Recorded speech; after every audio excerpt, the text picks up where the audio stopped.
The Rock, Dwayne Johnson, the People's Champ, my champ, WWE wrestler, movie star, super muscular guy, and motivational phenom. Focus! He was my hero and my idol until he wasn't. Hey, my name is Peter Paul, and I stopped obsessing over The Rock. And you're probably wondering, why on earth would someone do such a thing? Well, in this video, I'll tell you why, and I bet once you find out, you might do the same thing. So let's get something clear. I like The Rock and I still respect him. This video is in no way trying to disrespect or insult him. So with that being said, let's get into it. First off, what's an idol? It's defined as a god or person or thing that is greatly admired or loved. In my case, I strongly admired The Rock. Is liking The Rock bad? No, but here's why it was bad for me. It started off in college when I was really into working out. I noticed that the more I talked about him, the more people associated me with him. And not in the, wow, you're just like The Rock kind of way. It was more of the, wow, you don't shut up about him. I saw a movie with him in it, and it reminded me of you. And this is where things got a bit hairy. So this is The Rock. This is me. To society, The Rock was on a pedestal. He had a lot of value. This is me. And to society, I did not have the same amount of value. Except to my mom, she thinks I'm awesome. I noticed that the more I talked about The Rock, the more people associated me with him. And the more it made me feel valuable. And it's good to feel valuable, but not like this. So this went on for a few years, and here's me on Halloween. Here's me on Christmas. You get the point. But it didn't stop there. So before The Rock, there's Mike Bibby. And if you don't know who he is, he played for the NBA, and I was his fan for a couple of years. How big of a fan? Let's just say I made a statue of a baby Bibby, and it was featured on his website.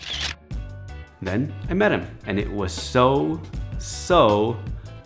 normal. My favorite player of all time, Mr. Mike Bibby. What's going on, dude? Anything you want? It was kind of like a dream come true. He was a nice guy. I said, hey man, I followed you for 14 years. And he said, wow, thank you. Would you like an autograph? And that was it. But what else could he have said? Was he supposed to say, hey, thanks for being such a big fan. Let's be best friends forever? No. It was just like meeting anyone else. Then there was Tony Robbins, Mr. Motivational Speaker himself. I remember growing up and listening to his programs, forcing all my friends and family to listen to his stuff. That was a bad idea. And then one day, at an event that he was speaking at, he ran by me and he gave me a high five. Then I realized something.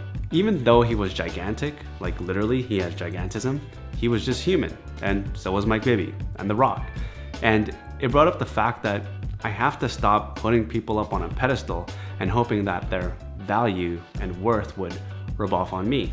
And that is a super unhealthy, almost creepy kind of way to find value. So I just decided then and there to stop idolizing these people and talking about them all the time. And I think my friends and family really appreciated that too. You know why? Because instead of talking about The Rock, we could talk about them. And more importantly, about me. And what about value? Well, now I kind of understand that value comes from just being me, and it's simple, that's it. So there isn't a right and wrong reason to look up to people, but I will leave you with this quote. When you put someone on a pedestal, they have no choice but to look down on you. Am I still a fan of The Rock? Yeah, I just don't obsess over him anymore or talk about him endlessly. Does this mean that I'm free from idolizing people? No, because Elon Musk.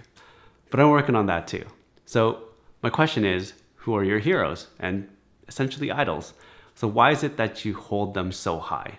Is it an actor, an athlete, a celebrity? Is it Elon Musk? Comment down below and let me know. Anyways, thank you so much for watching. My name is Peter Paul, and I'll see you in the next one. Done. I can go for a run now.